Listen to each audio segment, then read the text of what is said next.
Hi, a very good morning to all of you. Today we are going to see a particular opinion question. So this is an opinion question. So actually it's about advertisement, but it is given in a quotation. So it is very clear that somebody has said it. It's somebody's opinion. It's a person's opinion. We have not mentioned the person's name here, but we can definitely say it is an opinion of a person. Somebody has said advertisements have those that have the potential to upset people have no place in the civilized society. So the advertisements which makes people upset cannot be allowed in the civilized society. So to what extent do you agree or disagree to this view? So this is the particular question.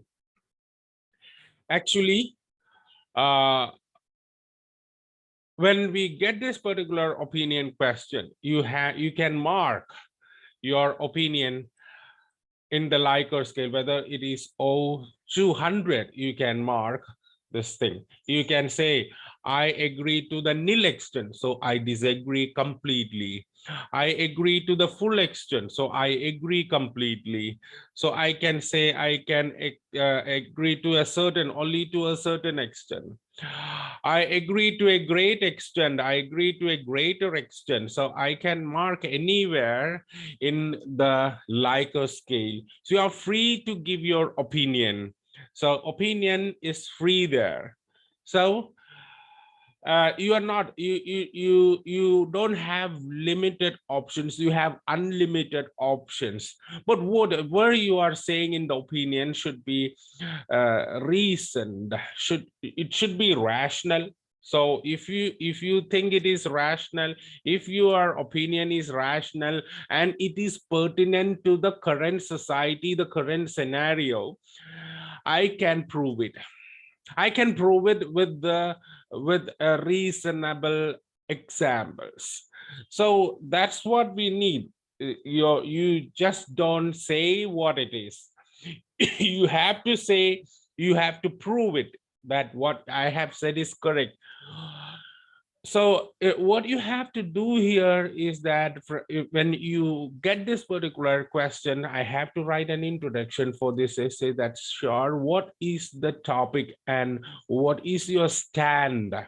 So this is what we have to do in an opinion question.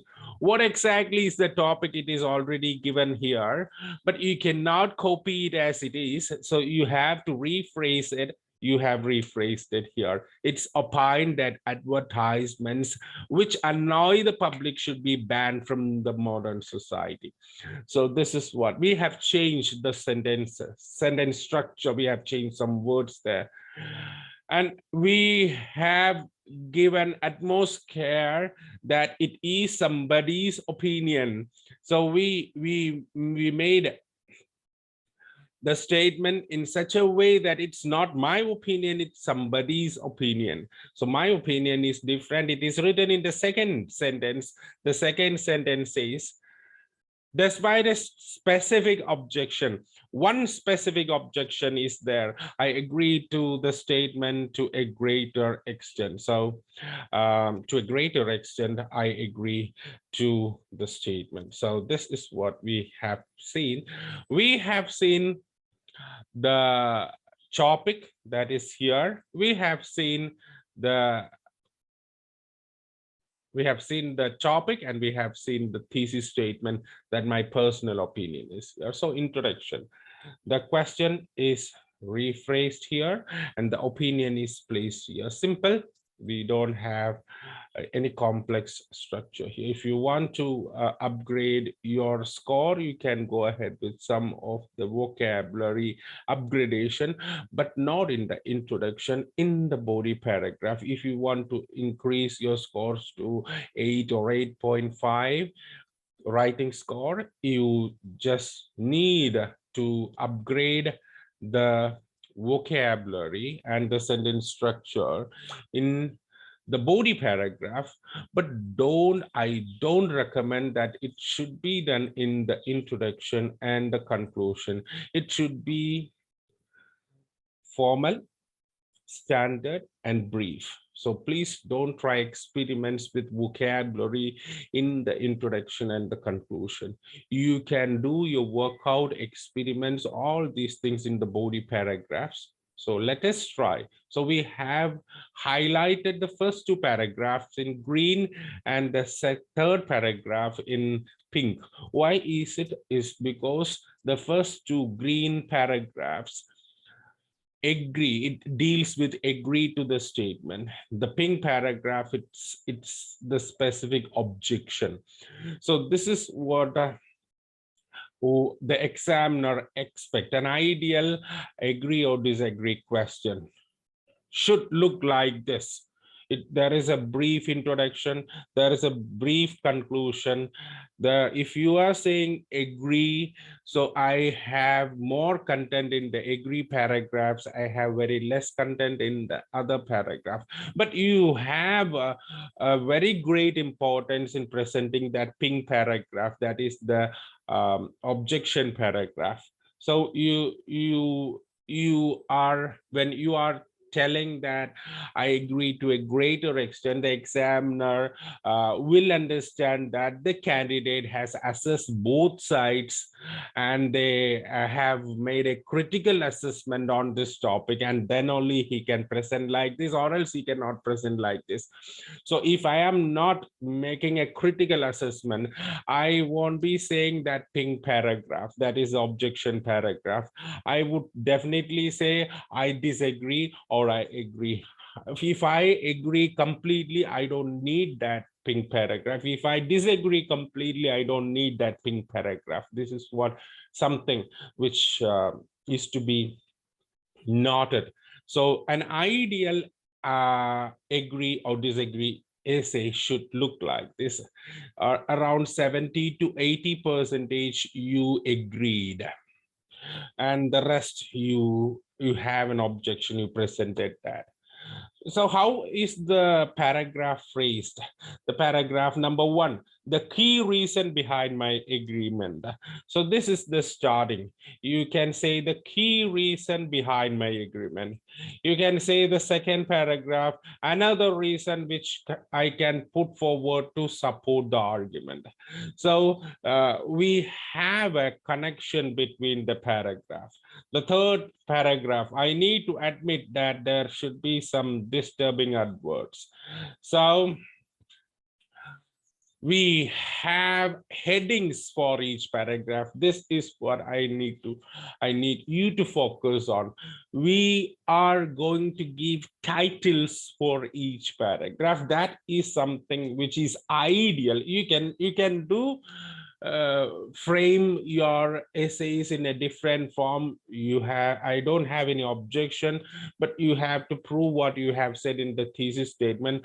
But it is always good to give the reader so that you are going to say something related to this in the paragraph. This paragraph deals with this thing. So if I give the idea in the very beginning, it will be very easy for the reader to understand what it is, what follows. So the key reason behind my agreement, it's the emotional disturbance, especially to the vulnerable. So you have examples as children, then they would feel panic, they would misunderstand the situation, all of these things are there. Now, another reason what I can put forward to support the argument is because of the social impact. The society has bad impact. Now you have exhibits of adverse. We have exhibits of violent visualizations, like fight scenes and all, some sorts of adventure things you can see as advertisements. So we need to say that people will think that this is very real and it is very common. So they will be fostering these things in their minds, and the results will become unpredictable. So it causes some adverse effects there.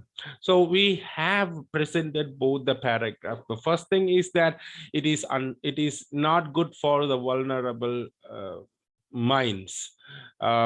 They cause it causes emotional disturbances.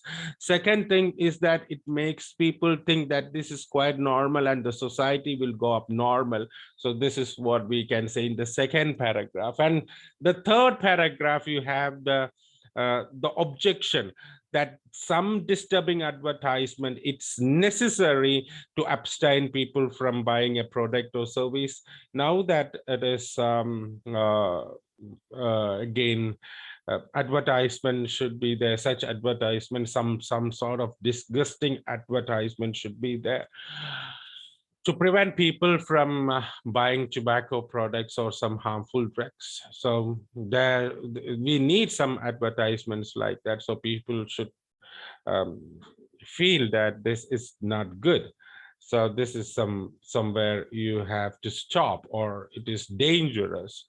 So some sorts of advertisement should exist like that. To conclude, though the negative advertisements are often used in some exceptional situations, I do not recommend it, and it has some adverse social and psychological impacts in the society. Though some negative advertisements are often used in some exceptional situations, I have to say, in general, I do not recommend it, as it has some adverse social and psychological impacts in the society. And that is the end of the explanation here.